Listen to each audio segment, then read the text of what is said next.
permission to write. Okay. So public administration, of course, has evolved dramatically over the years, no? Shaped by theoretical paradigms and global influences. So this course, no, begin by exploring the foundational theories that define public administration, from classical models to a contemporary frameworks like new public management and governance. So understanding these theories set the stage for analyzing how public administration has developed in our country and how it continues to adapt amid global trends, including decentralization, digital transformation, and participatory governance. And this this introduction will help our you as a student grasp the dynamic and interdisciplinary nature of the field today. No? So governance goes beyond administration. Wait for a while, my visitors.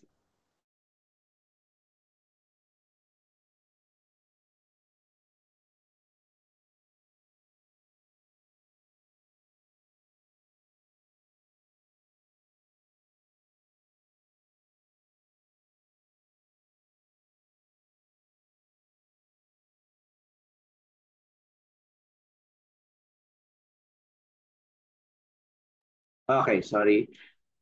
Okay, so again, governance goes beyond administration. It involves the interplay of government, private sectors, and civil society, in decision making and service delivery. So, in the topic of governance and administration reforms, we explore the uh, principles of good governance such as transparency, accountability, and participation. We also examine anti-corruption initiative and the Philippines' own administrative reform efforts. No?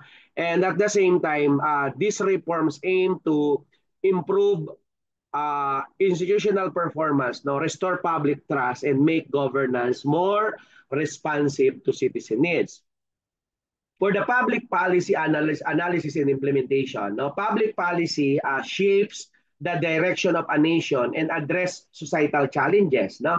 So this topic introduces our presenter on how to or to how policies are formulated, the complexities of decision-making processes, and the challenges encountered during implementation. So we will also explore strategies for effective policy delivery and the critical role of evaluation in assessing impact. No? And this will equip you with tools for evidence-based policy making and strategic governance. Another topic is public service delivery and performance management. I believe effective public service delivery is central to public trust and government legitimacy. This topic examine various models of service delivery from traditional to innovative approaches. And we will also explore how performance is managed in the public sector, emphasizing the accountability and results, and the rise of citizen-centric services and e-governance will be discussed as transformative forces that are shaping how governments engage with the public. Another topic is the human resource management in the public sector. Now, people are the heart of the public service. So the topic covers essential human resource policies and practices in the public sector, including recruitment, retention, and performance evaluation. We'll also tackle, hopefully, the importance of talent management, capacity building, and ethics in human resource management. Ethical leadership and integrity in public employment will be emphasized to foster professionalism and trustworthiness in a governance.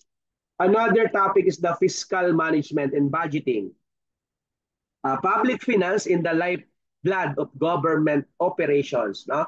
In this topic, looking forward that the presenter be able to delve into the principles of fiscal management, budgeting processes, and ensuring fiscal accountability. We will also explore the role of fiscal decentralization and how local government units manage their resources. Now, this topic is essential for understanding the economic underpinnings of governance and resource allocation.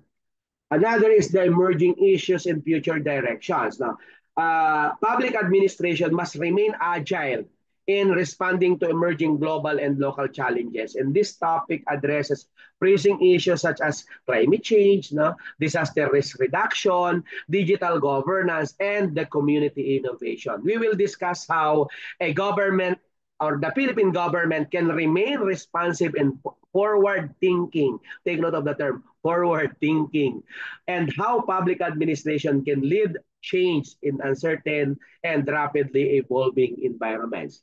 Another topic is about the data analytics and evidence-based decision making.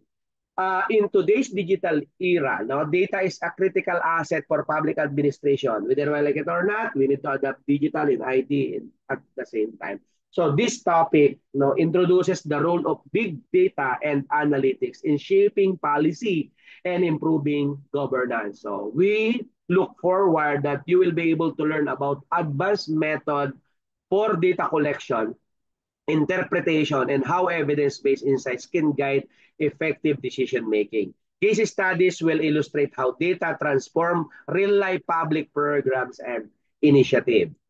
Another important topics that we're going to cover with this course is the ethical leadership and governance integrity. No? As a government employee, no, talagang dapat we possess this one. No? So leadership in public administration must be rooted in ethics and integrity. No?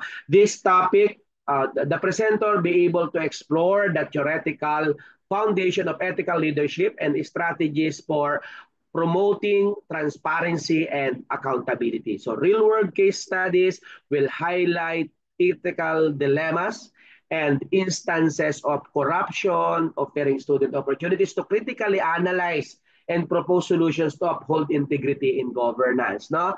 So another is the complex system thinking and governance. Ano pa? So governance today involves navigating complex and interconnected challenges. No?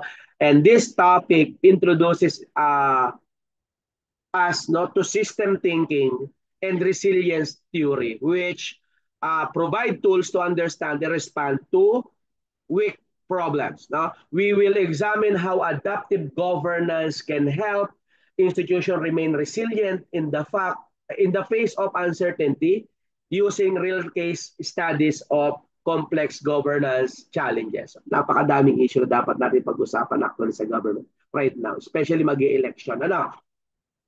Another is innovative public-private partnerships. We have PPP kasi, but we look forward for the innovative one.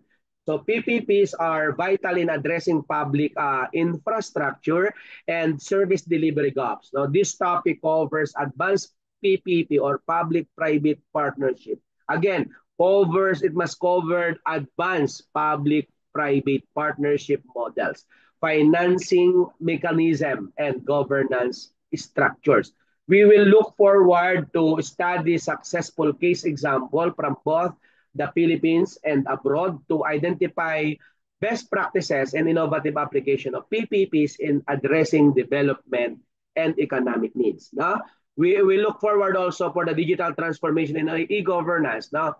We're done already trained. No? We invited as the trainer for Civil Service Commission. Ano? We are the one who craft, no, the content of the training, focus on digital transformation, no? Because digital innovation is reshaping how government operate and interact with citizens, no? And this topic focus on advanced e-governance strategies, digital service platforms, and emerging technologies like blockchain, artificial intelligence, and Internet of Things. Through case study, of course, students will explore how these technologies are transforming governance, enhancing transparency, and improving public service delivery. Another is the globalization and international public administration. May kaso yata tayo ngayon about sa international and globalization. So public administration today transcend borders. No? This topic explore global governance frameworks, transitional challenges, and influence of international organization in addressing issues like pandemic, climate change, and economic development. And we will analyze global governance initiative and diplomatic negotiations, encouraging us to think critically about the role of the Philippines and the international community. No?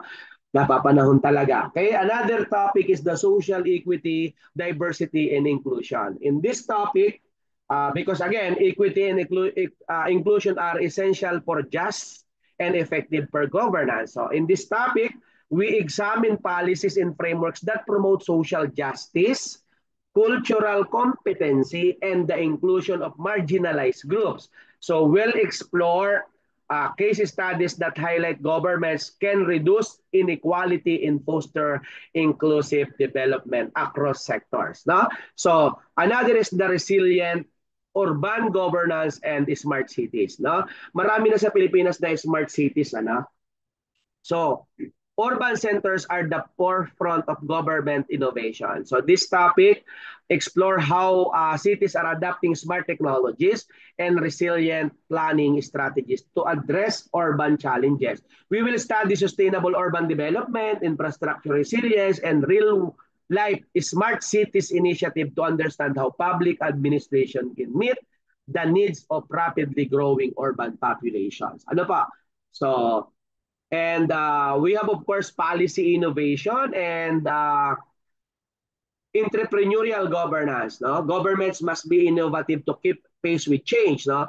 And this topic discusses entrepreneurial approaches to governance, no? Agile policy making, and innovation labs. No? We will examine how public institutions are embracing experimentations and startup methodologies to design more responsive policies and services. No? Conflict resolution and peace building is also another issues or concern in our country. No? So because public administration plays a critical role in fostering peace and social cohesion. No? And this topic delves into conflict analysis, no? Negotiation strategies, and peace building frameworks. We'll examine how our administration can contribute to reconciliation, post-conflict reconstruction, and transitional justice through case studies from conflict-affected areas. And our last topic is the case studies and best practices.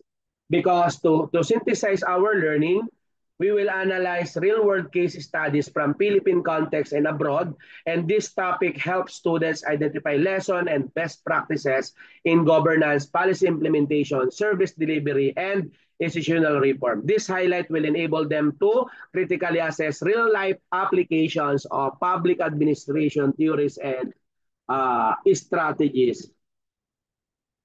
Now, it means to say that this course provide a comprehensive exploration of evolving trends, challenges, and innovation in public administration, both globally and in the Philippine context. So it begins with an overview of foundational theories and paradigms that have shaped public administration, followed by its historical development and current global influences. Now, the course then examine governance and administrative reforms, focusing on good governance. What else? Focus on good governance. No? Siyempre, ang walang kamatayang anti-corruption efforts and reform initiative in our country. Because public policy analysis and implementation will discuss including how policies are formulated, implemented, and evaluated. It's important. No?